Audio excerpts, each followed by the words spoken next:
जीवन में ऐसा कौन है जिसे दुख नहीं है? ऐसा कौन है जिसके जीवन में किसी भी प्रकार का कोई संकट नहीं है?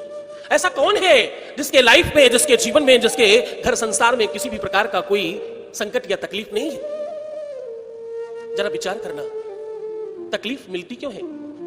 संकट आते क्यों है? मुसीबतें मिलती क्यों है? कारण क्या है? शिव महापुराण कहती है आपके जीवन में संकट इसलिए आता है कि किसी न किसी रूप में तुमने कोई कुछ ऐसा कार्य किया होगा, कुछ तो तुम्हारे शरीर से, मन से, बुद्धि से, चित्त से पाप हुआ होगा, जिसका फल ये इस रूप में मिल रहा है कि तुम्हें संकट है। जो कि तुलसी बाबा कहते हैं, काया से जे पातक होई, काया से जे पातक होई, काया से जे पातक होई, काया से जे पातक होई, बिनु भोगे छूटे नहीं कोई, बिन भोगे छूटे नहीं कोई, बिनु भोगे छूटे नहीं कोई, बिन भोगे छूटे नहीं कोई, काया से जे पातक होई, काया से जे पातक होई। बोले अवश्य में भोक्तव्यम कृतकर्म शुभा शुभम, अवश्य में भोक्तव्यम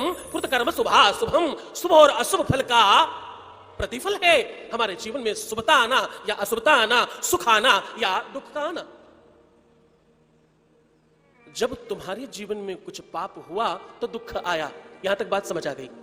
तुम्हारे जीवन में कोई तो पाप हुआ जिसका प्रतिफल आपको दुख मिला, यहां तक बात संपन्न हुई। इसके बाद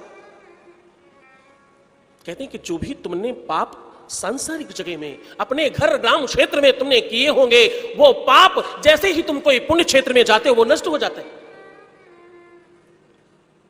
और शास्त्र कहता है, बड़े ध्यान से समझना, तुम्हारे 2 मिनट में सब समझ में आने वाला है।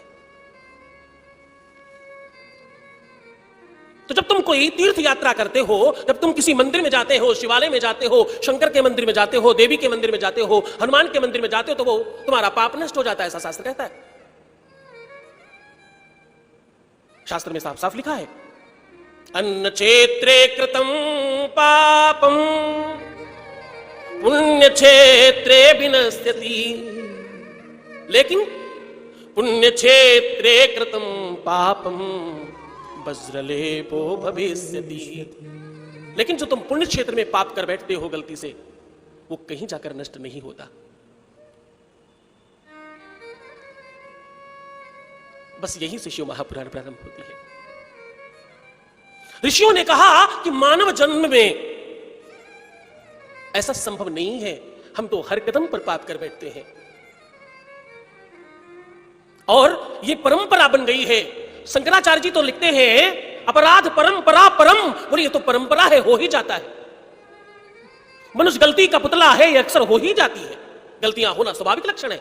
तीर्थ में गए, किसी पंडा से झगड़ा कर बैठे, अरे यार 500 कहां लगता है, 100 रुपए पकड़ो। तीर्थ में गए, पूजन सामग्री वाले से, पुष्प वाले से थोड़ा बहुत कुछ हो ही जाता है। कैसे रोके इसको, इससे कैसे बचे? सूची सनकादिक ऋषियों से कहते हैं, तुम्हारे जीवन में, तुम्हारे कार्य क्षेत्र में पाप हो या तुम्हारे जीवन में तुम कहीं पुण्य क्षेत्र में जाओ, वहां गलती से पाप हो गया हो, ये सारे प्रकार के पाप शिव महापुराण सुनने से समाप्त हो जाते हैं। शिव महापुराण सुनने मात्र से वो हर प्रकार के पाप समाप्त होते हैं जो तुम्हारे काया से, शरीर से, मन से, बुद्धि से, चित्त से कैसे भी हुए होंगे। क्यों? क्योंकि शास्त्र नहीं, शिव महापुराण कहती है, पापो हम पाप कर्मा हम पापात्मा पाप संभव। भगवान शिव का सबसे प्रसिद्ध मंत्र पढ़ रहा हूं। बोले पापो हम पाप कर्मा हम पापात्मा पाप संभव, लेकिन त्राहि माम पार्वती नाथ सर्व पाप हरो भव। क्या मैं पापी हूं, पापात्मा हूं, सब मान लिया, पापो हम पाप कर्मा हम और पापात्मा पाप संभव। तो क्या करें? बोले त्राहि माम। कहां बैठे? शिव महापुराण में बैठकर बाबा के सन्मुख सर झुकाएं और कहे त्राहि माम पार्वती नाथ सर्व पाप हरो भव। तभी तो इनके में सब में तुम लोग क्या कहते हो? भगवान सीताराम की जय हो, हाँ, कृष्ण भगवान की जय हो। और शंकर वाले में क्या कहते हो? हर हर महादेव। महादेव हरो क्या? पाप हरो, कष्ट हरो, दुख हरो, तकलीफें हरो। हाँ, इसीलिए तुम बार बार कहते हो हर हर महादेव।